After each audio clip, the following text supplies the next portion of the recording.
ஆச்சி மசாலா. எந்த சமையலும் ருசி தேடும் ரகசியம். 20 ரூபாய். Taste the daily. ஈரான் காசு கேட்குறானுங்க, அண்ணன் ட்ரம்ப் வந்து நீ அவனுக்கு காசு கொடுக்குறது எனக்கு கொடு தாதா மாமூல்னு கேட்பாரு அப்படின்னு. அந்த மாதிரி இப்போ நாளானா 20% ஆரம்பிச்சுக்கிறாரு ட்ரம்ப். உடனே ஈரான் சொல்கிறாங்க, பார்த்தீங்களா நாங்களாவது பேரலுக்கு $1 கொடுங்கடான்னு கேட்டோம், அந்த ஆள் ஒரேடியாக 20% கேட்குறான். அதனால நீங்கள் எங்களுக்கே கொடுத்துருங்க. தாதா சண்டை தான் இப்போ அங்கே நடந்து நிற்குது, வேற ஒன்றும் கிடையாது. அமெரிக்கா வந்து ஒரு நாட்டை அழிக்கணும்னு நினச்சதுன்னா நிர்மூலமாக்கிடும். ஆனால் அங்கே கொண்டு போய் உக்காந்தின்னு அவங்க ட்ரூப்ஸை வச்சு மேனேஜ் பண்ணணும்னா திண்டாடுவாங்க. அவங்கள பொறுத்த வரைக்கும் ஈரானை கேப்சர் பண்ணணுன்றது அவங்களோட ஐடியா கிடையாது. நீ ஒத்துக்கா, நான் சொல்கிறத கேளு, இல்லாட்டா நான் உன்னை துவம்சம் பண்ணிடுவேன். அங்கே புட்டின் சொல்வார், முகம்பா குஷி ஆகிட்டாருன்னு, வா நீ வாடி சண்டை போட்டுருங்கடா சாமி, $60 மேலே விற்கக்கூடாது ஆயில் அப்படின்ட்டு ரஷ்யாவுக்கு கண்டிஷன்லாம் போட்டானுங்க. ஆனால் இப்போ அவர் மார்க்கெட் ரேட்டை விட $2 எக்ஸ்ட்ரா வச்சு விற்றுனுக்கிறாரு. உங்களுக்கு அப்போ இதில் 2 பேரும் வந்து கேம் பிளே பண்ணுறாங்களா, அமெரிக்காவும் இந்த பக்கம் ரஷ்யாவும்? ஜியோ பாலிட்டிக்ஸ் அப்படின்றது கேம் தான். எனக்கு என்ன லாபம், என் நாட்டுக்கு என்ன லாபம்?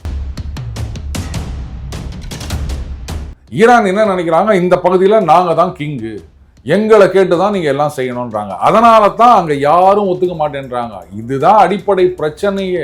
இப்போ சொல்லுங்க, அதாவது பூனை பண்ணுறதெல்லாம் அழிச்சாட்டியும் ஆனால் பார்க்க சாதுவாக இருக்கும், அடிச்சா பாவம்னுவாங்க.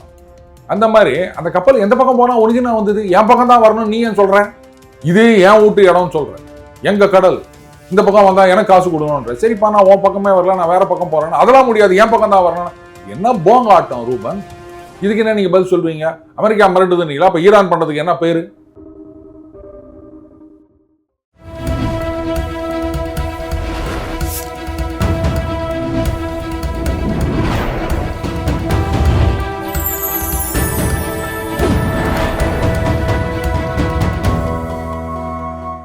சேனல் 5 தமிழர்களுக்கு வணக்கம். இன்றைய நேரம் நம்மோடு பேச இருப்பது டெய்லி பஞ்ச் அருண் அவர்கள். சார் வணக்கம் சார். வணக்கம் ரூபன். சார், ஈரான் அமெரிக்கா போர் இன்னும் கொஞ்ச பாடம் இல்லை. என்னையே அது வருஷக்கணக்கில், அது உக்ரைனாவது 4 வருஷம் தாண்டி ஓடி நிற்குது. இப்போ அதை விட்டுட்டு இப்போ எல்லாம் ஈரான்னாங்க, நடுவில் ஏதோ அமைதியாக இருக்க மாதிரி இருந்தது. இப்போ 2 பேரும் போட்டு அடின்னு அடிச்சு நிற்கிறானுங்க. நம்ம ஏற்கனவே என்ன சொன்னோம், ஈரான் காசு கேட்குறானுங்க, அண்ணன் ட்ரம்ப் வந்து நீ அவனுக்கு காசு கொடுக்குறது எனக்கு கொடு தாதா மாமூல்னு கேட்பாரு அப்படின்னு. அந்த மாதிரி இப்போ நாளானா 20% ஆரம்பிச்சுக்கிறாரு ட்ரம்ப். உடனே ஈரான் சொல்கிறாங்க, பார்த்தீங்களா நாங்களாவது பேரலுக்கு $1 கொடுங்கடான்னு கேட்டோம், அந்த ஆள் ஒரேடியாக 20% கேட்குறான். அதனால நீங்கள் எங்களுக்கே கொடுத்துருங்க. தாதா சண்டை தான் இப்போ அங்கே நடந்து நிற்குது, வேற ஒன்றும் கிடையாது. முடிவுக்கு வருமா? இது முடிவு என்னதான் இப்போ? அதாவது ஈரான்லேயும் அவங்க புரிஞ்சிக்க மாட்டேங்கிறாங்க, அமெரிக்காவை எதிர்த்தெல்லாம் வந்து தாக்கு பிடிக்கிறது கஷ்டம் அப்படின்றது அவங்களுக்கு தெரியல. அமெரிக்கா வந்து இது வரைக்கும் வந்து பெருசாக சண்டையை ஜெயிச்சது இல்லைன்னு சொல்லுவாங்க. வியட்நாமில் அடி வாங்கிட்டு வந்துச்சுன்னு வாங்க, அதுக்கப்புறம் ஆப்கானிஸ்தான்லன்னு வாங்க, ஈராக்குன்னு வாங்க. ஆனால் ஒரு பேசிக் டிஃபரன்ஸை யாரும் புரிஞ்சிக்க மாட்டேங்கிறாங்க. அமெரிக்கா வந்து ஒரு நாட்டை அழிக்கணும்னு நினச்சதுன்னா நிர்மூலமாக்கிடும். ஆனால் அங்கே கொண்டு போய் உக்காந்தின்னு அவங்க ட்ரூப்ஸை வச்சு மேனேஜ் பண்ணணும்னா திண்டாடுவாங்க. இப்போ இங்கே பண்ணுறது என்ன நினச்சி பண்ணுறாங்க ஈரானில்? அவங்கள பொறுத்த வரைக்கும் ஈரானை கேப்சர் பண்ணணுன்றது அவங்களோட ஐடியா கிடையாது. ஈராக்கில் என்ன பண்ணாங்க, துவம்சம் பண்ணாங்க. அதுவும் 2 தடவை, அப்பா புஷ் புள்ள புஷ்ஷுன்னு துவம்சம் பண்ணி எடுத்தாங்க. அவங்களால ஒன்றும் பண்ண முடியல ஈராக்கால். டோட்டலாக அவங்களுடைய அந்த மிலிட்ரின்றது ஒன்றும் இல்லாமல் போயிடுச்சு. அதுக்கப்புறம் வந்து அதோட விட்டு போட்டாங்க. ரைட்டு, யார் வேணா என்ன வேணா பண்ணிக்காங்க அப்படின்னு சொல்லிட்டு அது அப்படியே ஒரு மாதிரி ஓடி நிற்குதுன்னு வச்சுக்காங்க. அதே மாதிரி லிபியாலையும் கடாஃபியை தூக்கினாங்க, சிரியாலையும் அந்த மாதிரி தான் நடந்தது. அதுக்கப்புறம் அவர் ஓடி போட்டார். இப்போ வேற யாரோ ஒருத்தர் வந்துக்கிறாரு, அவருக்கு வந்து 50 மில்லியனோ என்னவோ ரிவார்டெல்லாம் கொடுத்துருந்தாங்க. அவர் வந்து இப்போ அவங்களுக்கு ஃப்ரெண்ட் ஆகிட்டார். ஸோ இவங்க ஒரு இடத்த போய் கேப்சர் பண்ணணும்னா தான் அவங்க ஜெயிப்பாங்களா மாட்டாங்களான்ற சந்தேகம். இவங்களுக்கு வந்து ஈரானை கேப்சர் பண்ணணுன்றது ஐடியாவே கிடையாது. நீ ஒத்துக்கா, நான் சொல்கிறத கேளு, இல்லாட்டா நான் உன்னை துவம்சம் பண்ணிடுவேன் அப்படின்னு. இதில் அமெரிக்கா கிங்கு. அது இவங்க புரிஞ்சிக்க மாட்டேங்கிறாங்க. தப்பா பட்சிக்கினே பார்த்தீங்களா, ஆப்கானிஸ்தானில் தோத்துச்சு, வியட்நாமில் தோத்துச்சு. விலகுன அங்கே போய் அவங்க உக்காந்துக்கினாங்க, அதனால அடி வாங்கினாங்க. இவன் அங்கே உட்கார போகிறதே கிடையாது. சுற்றி இருக்குது எல்லாம் கல்ஃப் ஸ்டேட்ஸ். அங்கே உட்காந்து ஒன்று அடிக்க போகிறான். நீ இதை அடிச்சா அதை அடிச்சா, அந்த இடத்துல வந்து ஆயுத கிடங்கு இது பண்ணிட்டோம், இங்கே வந்து ஏர்ஃபோர்ஸ் பேஸ் அடிச்சிட்டோம் அப்படின்னா, அவன் எவ்வளோ மிசைல் வச்சுருக்கிறான், எவ்வளோ டெக்னாலஜி வச்சுருக்கான், அவன் வந்து ஒரு ஹேமர் எடுத்து அடிக்கணும்னு அப்படின்னு நினச்சானா நீ ஒன்றுமே கிடையாது. அது வந்து என்ன சொல்றது, இப்போ அந்த வேர்ல்ட் கப் ஃபுட்பால் மேட்ச் நடந்துனுக்குதா, அங்கே எதுவும் குழப்பம் நடந்துடக்கூடாது. அடுத்தது முக்கியமான விஷயம், அண்ணன் ட்ரம்ப் வந்து உலக நாயகனுடைய பரம விசிறியம். அதனால தான் தெளிய வச்சு அடிக்கிறார். ஒரே அடி ஆச்சா மயக்கத்தில் ஆச்சா தெரியாது இல்லை, அத்தொட்டு நடுவில் கொஞ்சம் கேப் விட்டுட்டு ரைட்டு வாங்க அப்படின்னு மறுபடியும் போட்டு அடிக்கிறது. சரி, உலகக்கோப்பை கால்பந்து நடக்கிறதுனால இப்போதைக்கு வேண்டான் இருக்காங்களா என்ன? அந்த ஃபைட்டு பார்ப்போம், அதுதான் ரொம்ப முக்கியம். அந்த நேரத்தில் அது முடிஞ்சதுக்கப்புறம் மறுபடியும் அடிப்பாங்க. பெரிய தகவல் எதுவும் இருக்குமா? நிச்சயமாக இருக்கும். இப்போவே வந்து அடி நடிச்சாங்க. முதல்ல வந்து 80 இடத்துல அடிச்சாங்க, 90 இடத்துல அடிச்சாங்க. இப்போ குவைத்திலேருந்து அடிக்கிறாங்க, கல்ஃப் ஸ்டேட்லாம் அடிக்கிறாங்க, ஆளுக்கு மாற்றி அடிக்கிறாங்க. இவங்களும் அடிக்கிறாங்கல்ல, அடிக்கிறாங்க. எவ்வளோ நாள் அடிக்க முடியும்? ஆனால் சொல்கிறாங்களே நான் அடிப்பணி அடிக்கிறேன், அதை பார்க்க தானே போகிறோம். அதாவது இது ட்ரம்ப்புடைய டாக்டிக்ஸ்ன்னு தான் சொல்லுவேன் நான். ஏன்னா அவர் என்ன யோசிக்கிறாரு, இவங்கெல்லாம் அப்படி இது பண்ணாங்க, என்ன அமெரிக்காவே அடி வாங்கட்டும் அப்படின்னு அவர் பார்த்தாரு. இன்னும் நாங்களே அடி வாங்கினுக்கிறோம், 20% கேட்டால் கொடுக்க மாட்டேங்கிறீங்க, ரைட்டு நான் கொஞ்சம் அப்படி ஒதுங்குறேன், அவன் இப்போ அடிப்பான் அவங்கள, அப்போ நீங்கள் என்கிட்ட வந்து தானே ஆகணும், அதான் பார்த்து நிற்கிறார். இப்போ அடிக்கிறீங்களே. சரி, இப்போ இந்த 20% அமெரிக்கா வாங்குதா, இனிமேல் வாங்க போகிறேன், நாங்கள் வாங்குவோம்னு சொல்லுதா, அவன் கொடுக்க போகிறான். கொடுக்க முடியாது, நாங்கள் கப்பல் போகாத அப்படி சொல்லிக்க வேண்டியதான். உடனே ஈரான் சொல்லுவாங்க எனக்கு கொடுங்க, நாங்கள் அனுப்புகிறோம். அவங்க மூடிட்டாங்களாம். கேளு, அவங்க சொல்லுவாங்க பாருங்க, அவர் வந்து 20% கேட்குறாரு அந்த தாதா, நாங்கள் வந்து ஒரே $1 தான் கேட்குறோம் அப்படின்னாரு. சரி இவரு கொடுக்குறோன்னு சொல்லிட்டு வந்தால் இவர் குண்டு போடுவார், மாற்றி குண்டு போட்டுன்னே இருப்பாங்க. அங்கே புட்டின் சொல்வார், முகம்பா குஷி ஆகிட்டாருன்னு, வா நீ வாடி சண்டை போட்டுருங்கடா சாமி, எங்களுக்கு வந்து இவ்வளோ தான் விற்கணும் அப்படின்னு ரேட்டெல்லாம் வச்சிங்கல்ல, $60 மேலே விற்கக்கூடாது ஆயிலு அப்படின்ட்டு ரஷ்யாவுக்கு கண்டிஷன்லாம் போட்டானுங்க அவனுங்க. ஆனால் இப்போ அவர் மார்க்கெட் ரேட்டை விட $2 எக்ஸ்ட்ரா வச்சு விற்றுனுக்கிறாரு. அவர் சொல்வார், நீங்கள் இப்படியே சண்டை போட்டுக்கினே இருங்க, அது திறகிறது மூடுறது.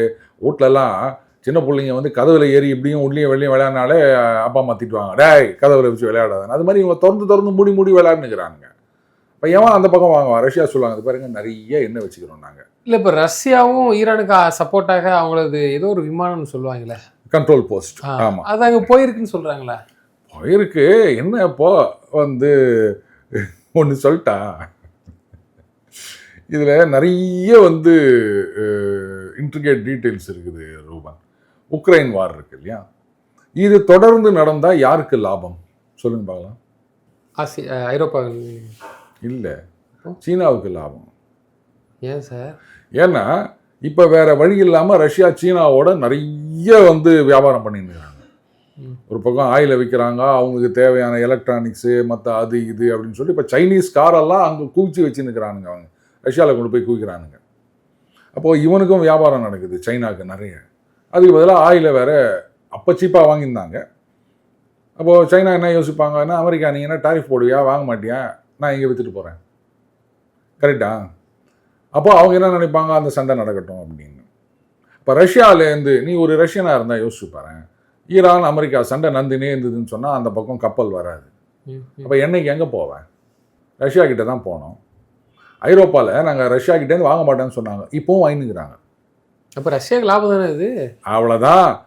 அதனால தான் நீங்கள் எதையாவது ஒன்று அனுப்பிச்சா சண்டை இன்னும் கொஞ்சம் கண்டினியூ ஆகும்ல, டக்குன்னு முடிஞ்சிடாது இல்லை. புரியுதா ரூபன் உங்களுக்கு? அப்போ இதில் 2 பேரும் வந்து கேம் பிளே பண்ணுறாங்களா, அமெரிக்காவும் இந்த பக்கம் ரஷ்யாவும்? ஜியோ பாலிட்டிக்ஸ் அப்படின்றது கேம் தான். எனக்கு என்ன லாபம், என் நாட்டுக்கு என்ன லாபம், அவ்வளோதான். அப்போ ரஷ்யா ஈரானுக்கு எதுவும் துரோகம் செய்தா என்ன? துரோகம் நான் செய்யல. நீங்க கேக்குறீங்க பண்ணு, இந்த பக்கம் நான் பண்றேன், நம்ம நீங்க தானே கேக்குறீங்க எங்களுக்கு சப்போர்ட் பண்ணுங்க. சரி, அந்த விமானம் எதுக்கு போச்சு? அது ஈரான் கேட்டாங்க, எங்களுக்கு ஏதாவது உதவி பண்ணுங்க, எங்களுக்கு ஏதாவது சப்போர்ட் பண்ணுங்க, ரைட் நாங்கள் பண்ணுறோம். நீங்கள் தானே கேட்குறீங்க, நான் யார் தெரியுமா, ட்ரம்ப் என்ன பண்ணிடுவோம் தெரியுமா அப்படின்னுக்கிறீங்க, எனக்கு ஏதாவது கொடுங்கன்றீங்க.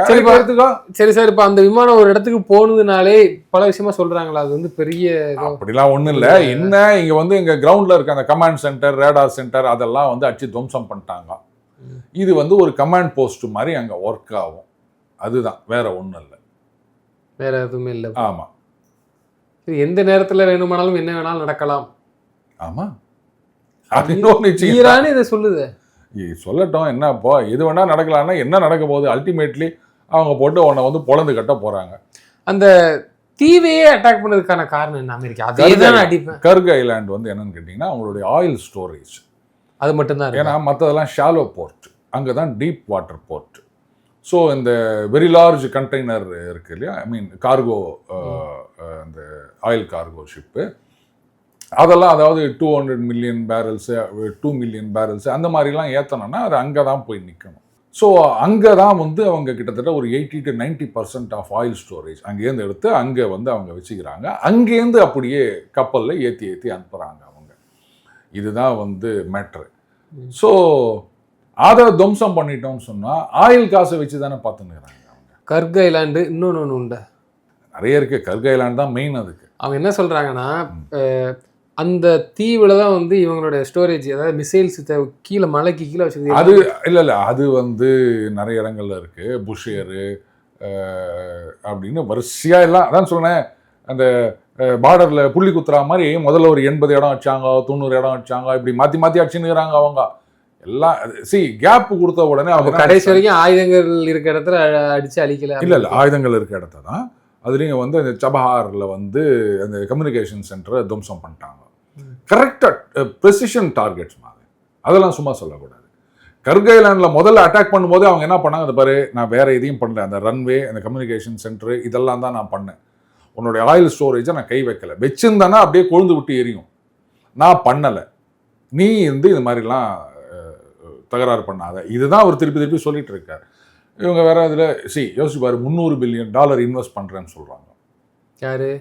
அமெரிக்கா, கல்ஃப் ஸ்டேட்லாம் பண்ணுவாங்கன்னு சொல்கிறாங்க. எவன் அப்போ கூட்டு காசு பண்ணுறேன்னு சொல்கிறாங்கல்ல, ஒத்துக்கிட்டு சும்மா இருக்க வேண்டியது தானே. அதெல்லாம் நான் ஒத்துக்க மாட்டேன்னா சண்டை போட்டுக்கிட்டே தான் இருப்பேன். நான் தான் காசு வாங்குவேன் அப்படின்னா, நீ வாங்குறியா நான் வாங்குறேன், நான் பார்த்துக்கிறேன் போ. எல்லாமே அமெரிக்காவுக்கு அடிபணிச்சு போகணும் என்ன அவசியமா சார்? அடிபணிச்சு போனோன்னு சொல்ல, நீ வந்து சரி நான் ஒன்று கேட்குறேன், அமெரிக்காவுக்கு அடிபணிச்சு போனோம் அப்படின்னா ஈரான் வந்து இஸ்லாமிய நாடு, அங்கே சுற்றி இருக்கிற அரபு நாடுகளும் இஸ்லாமிய நாடுகள், சொல்ல வேண்டியது தானே. என்னங்க நீங்க வந்து இந்த பஞ்சாயத்து பண்ணி இருக்கிறீங்க, நான் ஒத்து போறேன்னு சொல்ல வேண்டியது தானே. ஈரானுக்கு ஒரு சில இஸ்லாமிய நாடும் ஆதரவு தெரிவிக்கதான் செய்யுது. அங்கே ஷியா முஸ்லீம், இது சுன்னா முஸ்லீமா, அதே வேறுபாடு தானே இருக்குது. இருங்க, அதெல்லாம் நீங்க சொல்லக்கூடாது. எந்த நாடுகள் ஆதரவு தெரிவிக்குது? கல்ஃப்ல இருக்க நாடுகளா? யார் தெரிவிக்கிறா? இங்க பக்கம் மலேசியால சொல்லலாம், ஏன்னா அவங்களுக்கு ஆயில் வரணும், அதனால சொல்லலாம். பக்கத்துல இருக்கவங்க எல்லாரையும் மிரட்டினா அமெரிக்கா சொல்ல போனா எல்லாருமே இந்த ஆர்கனைசேஷன். அவர் கமேனி அவர்கள் இறந்ததுக்கு வந்து எந்த நாட்டு இவங்க தான் கொல்ல சொன்னு சொல்ல கை காமிச்சாரு சவுதி அரேபியா, அவங்க வந்து ரெப்ரஸன்டேட்டிவ்லாம் வராங்க, வந்து பார்க்குறாங்க, மரியாதை செஞ்சுட்டு போகிறாங்க. அப்போ அவங்களுக்கு நோக்கங்கிறது அது கிடையாது இல்லை. அப்போ அமெரிக்கா எல்லாத்தையும் மிரட்டுறாரு, மிரட்டதுக்கு பயந்து போய். அப்போ நாங்கள் அப்போ நீங்கள் ஏன் பயப்படுறீங்க? ஈரான் தான் வந்து பாருங்க, நான் இருக்கேன், நான் பெரிய தாதா, அமெரிக்காவே எதிர்த்து நிற்கிறேன் அப்படின்னு சொன்னால் உடனே நீங்கள்லாம் வந்து ஆரைட் நாங்கள் இனிமேல் ஈரான் பின்னால் சேர்றோம் போக வேண்டியது தானே. அந்த அளவுக்கு நிர்பந்தத்தில் இருக்கிறாங்க. நிர்பந்தம்லாம் ஒன்றும் கிடையாது. சொல்ல போனால் சவுதி இவங்கெல்லாம் வந்து அமெரிக்காவில் இருக்க இன்வெஸ்ட்மெண்ட்டை வித்ரா அப்படி போயிடுச்சா அமெரிக்கா, அது சாங்ஷன் போடுவாங்க. அமெரிக்கா பல நெருக்கடிகள் கொடுப்பாங்க. யாருக்கு சாங்ஷன் போடுவீங்க? அமெரிக்காக்களில் விரல விட்டு ஆட்டினது இந்த கல்ஃப் ஸ்டேட்லாம் 70s ஆயில் ஷாக்னு சொல்லுவாங்க. அவங்க வந்து நீங்க என்ன அது மாதிரி பண்ணிட்டீங்க, இஸ்ரேலுக்கு சப்போர்ட் பண்ணிருக்கீங்கன்னு சொல்லிட்டு நாங்க ஆயில் இது பண்ண மாட்டோம்னு சொல்லி பேச வைக்கிறதுக்கு எல்லாமே கொடுத்து எல்லாமே பண்ணி கரெக்ட் தான் பண்றாங்க. எதுக்காக? ஈரான் வளர்ந்துடக்கூடாதுன்றதுக்காகத்தான் அங்க இருக்கிற நாடுகள்லாம் அமெரிக்காவுக்கு சப்போர்ட் பண்ணிருக்கிறாங்க. ஈரான் அப்படின்ற த்ரெட் இல்லை அப்படின்னு வச்சுக்கோங்களேன். சரி, இந்த பேஸ் எல்லாம் கொடுத்துருக்காங்களே, எப்ப நடந்தது? ஈரான்ல அந்த ஷா ஆட்சி போயிட்டு கமேனி ஆட்சி வருகின்றது. அதுக்கப்புறமா தான் ஈரானை ஒரு த்ரெட்டா பாக்குறாங்க. அது வரைக்கும் அந்த பிரச்சனை கிடையாதுங்க. புரியுதுங்களா? ஈரான் என்ன நினைக்கிறாங்க, இந்த பகுதியில் நாங்க தான் கிங்கு, எங்களை கேட்டுதான் நீங்க எல்லாம் செய்யணும்ன்றாங்க. அதனால தான் அங்க யாரும் ஒத்துக்க மாட்டேன்றாங்க. இதுதான் அடிப்படை பிரச்சனையே. எந்த பகுதி, எந்த இடத்த அப்படி ஈரான் சொல்றாங்க? அந்த கல்ஃப் அரப் கண்ட்ரீஸ், அதுல அவங்க நாட்டுக்குள்ளே போய் எப்படி சார் ஈரான் எப்படி சார் ரூல்ஸ் போட முடியும்? ரூல்ஸ்னு கிடையாதுப்பா. இந்த ஏரியால நான் சொல்றது தான், நான் தான் பெரிய ஆளு. அவங்க ஏன் பயப்படுறாங்க மற்ற நாடுகள்லாம் அப்படின்னு சொன்னா, இவங்க ஈரானை வளர விட்டோம்னா அப்புறம் நம்மளை வந்து அடிப்பான் அவன். நான் சொல்றதான் கேட்குறேன். இன்னைக்கு அமெரிக்கா மிரட்டுதுன்னு சொல்றீங்களே, அவங்கள பொறுத்த வரைக்கும் இதான் சான்ஸ். ஒன்று அமெரிக்கா மிரட்டுதா இல்லை ஈரான் மிரட்டுதா? இப்போ வரைக்கும் அவங்க என்ன செய்யறாங்கன்னா, அமெரிக்கா எங்களை தாக்குதுன்னா அமெரிக்க தளங்கள் இருக்கிற இடத்துல மட்டும்தான் நாங்களும் தாக்குவோம் அப்படின்னு சொல்லி அங்கேருந்து பண்ணும்போது இவங்களும் என்ன பண்ணுறாங்க, வேற என்ன மக்கள் எதாவது பண்ணுறாங்களா அப்படி நினச்சா எப்பவுமே பண்ணியிருக்கலாமா? இப்போ கூட ஏதாவது சாக்கு, போர் நடந்துட்டு இருக்க சாக்கு 4-5 குண்டை கூட அனுப்பி பண்ணுங்களேன், யார் வேணான்னா. அடிப்படையில் ஈரானை வந்து அங்கே நம்புவதற்கு அங்கே இருக்க நாடுகள் தயாராக இல்லை. சரி, அதை விடுங்க, காரணம் அதை விடுங்க, அது ஒரு பக்கம் இருக்கட்டு. இஸ்ரேலு தான் இதை ஆரம்பிச்சுடுச்சு. இப்போ கப்பிச்சுப்புன்னு அமைதியாக இருக்காங்களா? அவங்க அப்படி ஒதுங்குற மாதிரி இருக்கு. இப்போ அமெரிக்கா நேரடியாக எனக்கு உனக்கு தான்டா பகை அப்படிங்கிற மாதிரி போகுது. நீங்கள் வந்து ட்ரம்ப்பையே கொல்லணும் அப்படின்னு பிளான் பண்ணிருக்கீங்க அப்படின்னு இதெல்லாம் கொண்டு போய், அது உண்மைதானே? அது வந்து உள்ளுக்குள்ள நிறைய விஷயங்கள் இருக்கு. இந்த விஷயத்த லீக் பண்ணாங்கன்னு சொல்லிட்டு நியூயார்க் டைம்ஸ் பத்திரிகைக்கு வந்து சம்மன் அனுப்பிச்சிக்கிறாங்க. யார் சொன்னது உனக்கு அதை சொல்லு அப்படின்னு. அதனால தான் கட்டார் கொடுத்த அந்த ஏர்கிராஃப்டை லண்டனுக்கு அனுப்பிச்சிட்டு இவர் அந்த பழைய ஏர்ஃபோர்ஸ் ஒன்லேயே போயிருக்காரு. கட்டார் ஒரு ஏர்பிளைன் கொடுத்தாங்கல்ல. ஆமா, அதை மாடிஃபிகேஷன் பண்ணி இவர் என்னமோ இதுதான் அடுத்த விமானம் நம்ம அமெரிக்காவோட அப்படின்னு அதுதான் அதுல வந்து ஏதோ உள்ளுக்குள்ள ஏதோ சதி இருக்கு, கம்யூனிகேஷன் இது பண்ணுவாங்க அப்படின்னு இது பண்ணிட்டா அதை வெளில அனுப்பிச்சிட்டு பழைய ஏர்ஃபோர்ஸ் ஒன்லேயே போயிருக்காரு. இப்போ அவர் இப்போ இது யூஸ் பண்றது இல்லை. இது நடுவில் நீங்க ட்ரம்ப்பை விடுங்க. ட்ரம்ப்போட பொண்ணை கொலை பண்றதுக்கு பிளான் போட்டுருந்தாங்கன்னு செய்தி வந்தது தெரியுமா? செய்தி அவர் அதான் சொன்னார், ஏதாவது பண்ணீங்க 1000 மிசைல் அப்படியே இறக்குவோம், சுத்தமாக நீங்கள் அங்கே இருக்கவே மாட்டீங்க அப்படின்ட்டார். அவனே வந்து ஒரு மோடு முட்டி அவன்கிட்ட போய் இதெல்லாம் வச்சிங்கன்னா சும்மா இருப்பாரா? எந்த ஆங்கிள் பார்க்கலாமா? ட்ரம்ப்பே ஒரு வாயில் வந்ததெல்லாம் அடிச்சு விடக்கூடிய ஒரு கேரக்டர். இதை வச்சுக்கிட்டு மறுபடியும் தாக்குறதுக்கு ஏதாவது என்ன கொல்ல ட்ரை பண்ணுறாங்க, நான் மறுபடியும் தாக்குவேன். யாருக்கிட்ட இந்த பள்ளிகளில் ஈரானில் இருக்க சின்ன குழந்தைகள் படிக்கிற பள்ளியில் குண்டு போட்டதுக்கு அதுக்கு ஒரு விளக்கம் கொடுத்தாங்க. அந்த மாதிரி கூட இருக்கலாம்ல. சரி இருக்கலாம். என்ன இப்போ நீங்கள் வந்து சண்டை போடாமல் இருக்கணும். எல்லாம் யார் ஒன்றா போங்கப்பா. இந்த ஓமன் வழியாக போனால் உடனே நீங்கள் வந்து கொண்டு போடுறீங்க. எங்கள் ஊர் வழியாக தான் போனோம் அப்படின்னு. ஏன்னா உங்கள் ஊர் வழியாக வந்தால் 1008 லொல்லு சொல்கிறீங்க. அவன் தான் அந்த பக்கம் போனாலும் இந்த பக்கமே சங்காந்தமே வானான்னு சொல்லிட்டு இங்கே வராமல் அந்த பக்கமாக ஓரமாக ஒட்டுக்காக போகிறாங்க. அவன் மேலே போய் குண்டை போட்டியானா சும்மா இருப்பாங்களா? ட்ரம்ப்பா தான் சொல்கிறார், அந்த சைப்ரஸ் ஃப்ளாக்டு ஷிப்பு அதில் நீ குண்டை போட்டேன், நான் சும்மா இருப்பேனா? உன் மேலே எத்தனை குண்டு போடுறேன் பாரு அப்படின்னு. இப்போ சொல்லுங்க, அதாவது பூனை பண்ணுறதெல்லாம் அழிச்சாட்டியும் ஆனால் பார்க்க சாதுவாக இருக்கும், அடிச்சா பாவம்னுவாங்க. அந்த மாதிரி அந்த கப்பல் எந்த பக்கம் போனால் உனக்கு என்ன வந்தது? என் பக்கம் தான் வரணும் நீ ஏன் சொல்கிறேன்? இது என் வீட்டு இடம்னு சொல்கிறேன், எங்கள் கடல், இந்த பக்கம் வந்தால் எனக்கு காசு கொடுக்கணுன்ற. சரிப்பா நான் உன் பக்கமே வரல, நான் வேற பக்கம் போகிறேன், அதெல்லாம் முடியாது, என் பக்கம் தான் வரணும். இது என்ன போங்க ஆட்டம் ரூபன்? இதுக்கு என்ன நீங்கள் பதில் சொல்வீங்க? அமெரிக்கா மிரட்டுதுன்னீங்களா? அப்போ ஈரான் பண்ணுறதுக்கு என்ன பேர்? சரி, நாளைக்கு அது இந்தியாவுக்கும் ஒரு கட்டத்தில் ஒரு பிரச்சனை வரும்போது தெரிய வரும். இப்போ இஸ்ரேல் ஏன் பிரச்சனை வந்தால் அதை டீல் பண்ணுறது எப்படின்னு நமக்கு தெரியும் சார். இல்லை, நான் சொல்ல வர்றது அதுதான். நீங்கள் என்ன வேணா சொல்லுவாங்க, ஆனால் இதைத்தான் சொல்கிறீங்க, ஒரு திருட்டு பயலுக்கு சப்போர்ட் பண்ணணும். பண்ணல அப்படின்னு நாளைக்கு உனக்கு பிரச்சனை வரும். இப்ப ஈரான திருட்டு பேங்குறீங்க ஏயா ரூபன்? இந்த பாரு, ஒரு தெரு இருக்குது, சரி, இந்த பக்கம் உன் வீடு, இந்த பக்கம் என் வீடு. நீ என்ன சொல்ற? என் வீட்டு வாசல் வழியா போனா எனக்கு காசு கொடுக்கணும்ன்ற. சரி ரைட்டு, நான் உன் வீட்டு வாசல் வழியா போல, இந்த ஏதோ என் வீட்டு வாசல் வழியா போறேன், இந்த பக்கம் போறாங்க, நீ அங்கெல்லாம் போக கூடாது, என் வீட்டு வாசல் தான் வழியா தான். இது வந்து அந்த ஜலசந்தியில நடக்குது, ஸ்ட்ரெயிட் ஆஃப் ஹோர்முஸ்ல. இந்த பக்கம் ஈரான், இதுக்கு முன்னக்கூட்டில காசே வாங்க, அந்த போருக்கு அப்புறம் தான் இதுல ஒரு மேட்டர் இருக்கு. நான் சொல்றேன், இந்த பக்கம் ஈரான் இருக்குது, அந்த பக்கம் ஓமன் இருக்கு, சண்டை வந்துச்சு, இந்த பக்கம் வந்தா நீ காசு கேட்கற, இந்த பம்பே வானா நாங்க அந்த பக்கம் போறோம்னா அந்த பக்கம் நீ போக கூடாது, போனா நான் குண்டு போடுவேன். இது ரொம்ப யோகியனுடைய வேலையா? இதுக்கு சப்போர்ட் பண்ணணுமா? பண்ணலாம், நாளைக்கு இந்தியாவுக்கும் ஒரு பிரச்சனை வரும். என்ன பேச்சு இதெல்லாம்? அப்ப ஈரானை யாரும் கண்டிக்க மாட்டீங்க. அவன் காசு கேட்டா குத்துட்டு வரணும், இல்லைன்னா அவன் கப்பல் மேல குண்டு போடுவான், பார்த்துட்டு சும்மா இருக்கணும். சப்போர்ட் பண்ணலன்னா இந்தியாவுக்கு நாளைக்கு பிரச்சனை வரும். நீங்க சொன்னவங்க தான் யாருக்கா, நீங்க என்ன சொன்னீங்கன்னா அப்பவும் இந்தியாவுக்குள்ள ஸ்ட்ரென்த் பெருசா, அமெரிக்கா ஸ்ட்ரென்த் பெருசா, அமெரிக்கா தான் பெருசா, அமெரிக்கா தான் அடிக்கும், அமெரிக்கா எல்லாம் பண்ணும். அமெரிக்கா அடிக்கும் நான் சொன்னேன்னா, திருட்டு பையன் இவன், அவன் வந்து பம்பு சண்டைக்கு போய் நிற்கிறான், அங்க சண்டை நடக்குது, காலில் விழுந்துட்டு போங்கிறீங்க.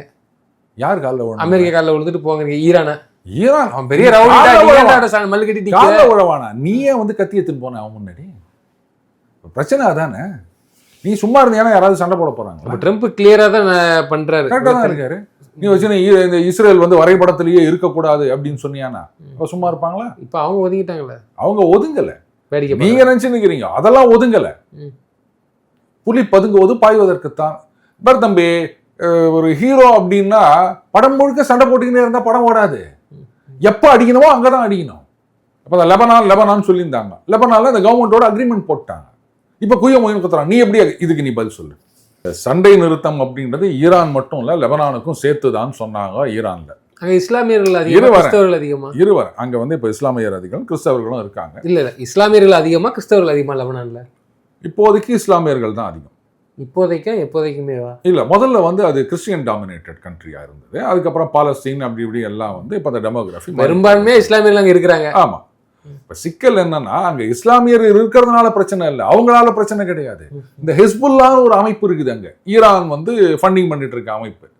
அவங்க என்ன பண்றாங்க, இஸ்ரேல இந்த பக்கத்துல இருந்து ஹிஸ்புல்லா வச்சு குத்துவாங்க, அந்த பக்கம் ஹமாஸை வச்சு குத்துவாங்க.